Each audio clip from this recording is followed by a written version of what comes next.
Let me ask you something.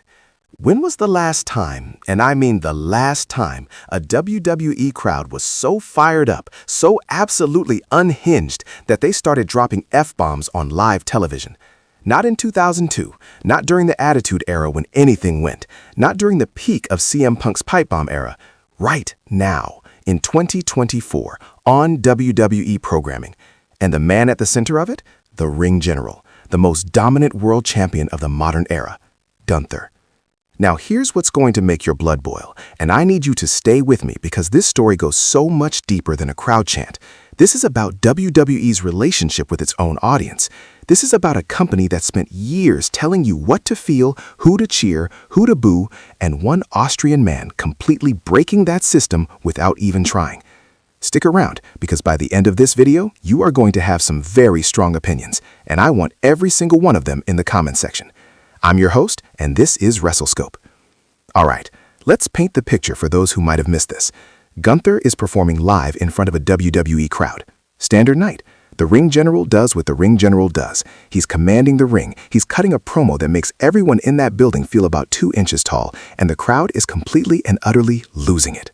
But not in the way WWE's production team planned. Because somewhere in that audience, it starts. Just a few voices at first, then more. Then a full-blown stadium-wide chant that the cameras couldn't hide, the commentary team couldn't ignore, and the censors couldn't fully mute in time. F. Gunther. F. Gunther. Loud, proud, coordinated. And here's the thing that nobody is talking about, the thing that makes this moment so much more layered than just a crowd going rogue. Gunther loved it. You could see it, that microscopic smirk, that slight tilt of the chin. The Ring General absorbing every syllable of that chant like it was fuel, like the crowd handing him the most R-rated response in modern WWE history was the greatest compliment they could possibly pay him. Because it was. And that, right there, is the story. Let's take a step back, because if you're a casual viewer, you might be asking, who is this man and why does he make people this angry? Gunther Kirnbauer, formerly known as Walter in NXT UK and on the European independent scene, is by every objective metric the best pure heel in professional wrestling today, and I will die on that hill.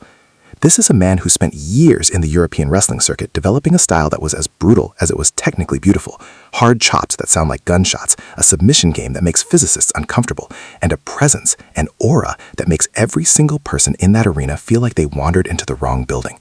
He debuted on the main roster in 2022 and did something that almost nobody does anymore. He earned his spot.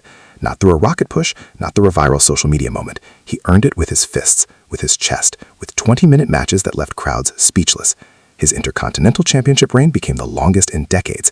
People weren't watching just to see who would beat him. They were watching because the journey was appointment television. And then he ascended to the World Heavyweight Championship picture. And then, and here's where it gets really interesting, they started testing him in the main event scene. And the crowds? The crowds responded in a way that nobody at WWE headquarters had completely prepared for. They hated him, passionately, personally, profoundly. But here's the dirty little secret, and this is the thing that should make every wrestling fan sit up straight in their chair. That hatred, that's not heat, that's love. Twisted, beautiful, professional wrestling love. Here's where I need you to really think critically with me, because this is the part that separates casual fans from people who truly understand this business. When a crowd chants profanity at a performer, real, unscripted, passionate profanity, there are only 2 possible explanations. The first, they genuinely despise the performer. They're checked out. They're expressing frustration at bad booking, bad promos, bad everything. Think of the times crowds hijacked shows with what chants or started cheering for the wrong person because they were bored. That's not heat. That's rejection.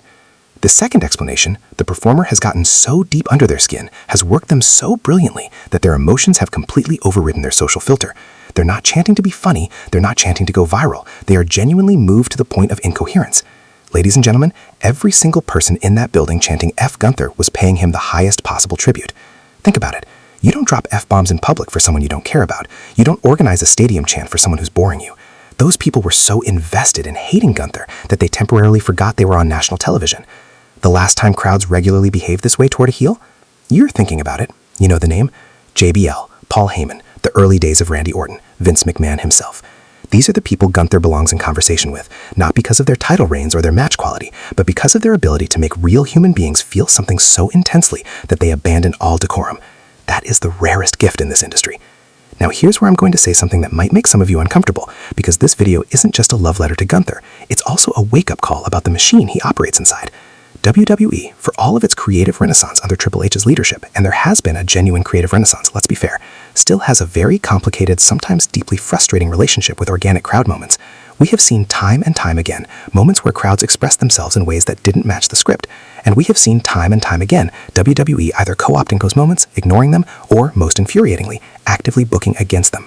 Remember when crowds were chanting for people who weren't supposed to be over yet? Remember when certain superstars got cheered out of their heel turns? Remember the years of fan frustration when the crowd's will was treated like an inconvenience? So here's my question, and I genuinely want to know what you think, so start typing right now. What does WWE do with Gunther and the F-bomb chants?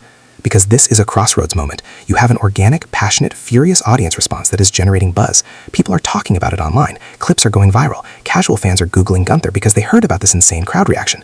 Do they lean into it? Do they book him even more aggressively as the heel who earns those chants every single week? Do they let the crowd's uncensored hatred fuel his character? Or do they get cautious? Do they start softening him? Do they see those chants and think about sponsors and network notes and PG-13 ratings? This is the moment that separates good creative from great creative, and the answer to that question will tell us everything we need to know about where WWE is headed. I want to talk about something nobody else is talking about in this conversation. Gunther represents something bigger than just a heel getting heat. He represents the absolute death of the idea that modern wrestling crowds are too ironic, too self-aware, too internet poisoned to genuinely react to anything anymore.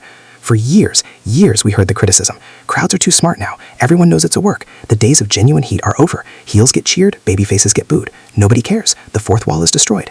Gunther has taken that argument, looked it dead in the eye, and absolutely demolished it. Those people chanting profanity at him aren't doing it ironically. They're not doing it because it's funny or because they want to be on camera. They're doing it because this man, this 6'4", 275-pound Austrian in ring gear, has convinced them on a deep emotional level that they genuinely cannot stand him. That is craft. That is the art form working exactly as intended. And here's my unique twist for you, the one thought I want you to carry with you after this video ends. The F-bomb chants aren't a scandal. They're proof of life. In an era where wrestling fans have been criticized for being detached, performative, and more interested in themselves than the product, Gunther has done what the greatest heels have always done. He has made it personal.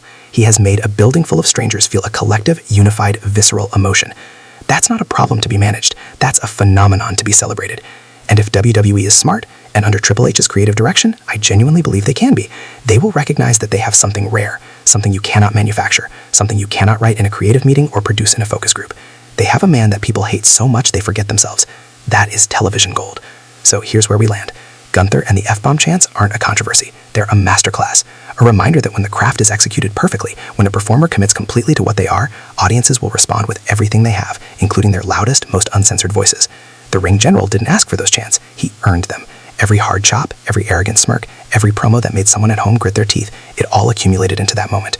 A stadium full of people, united in passionate, beautiful, chaotic hatred. And he stood there, and he smiled, because he knew. Now, I have given you my take, but here's what I need from you right now. Do you think WWE will lean into Gunther's heat and let him keep earning those chants, or are they going to overproduce it and kill the magic? Tell me in the comments right now. Don't scroll past. I read every single one, and I will be in there debating you all week. If this video fired you up, if it made you feel something, hit that like button. It genuinely helps this channel more than you know, and it tells the algorithm that WrestleScope is where the real wrestling conversation happens. And if you're not subscribed yet, what are you doing? Seriously, hit subscribe and ring that notification bell so you never miss when we drop a video, because we are just getting started. This has been WrestleScope. I'm your host. Stay locked in. The Ring General is watching.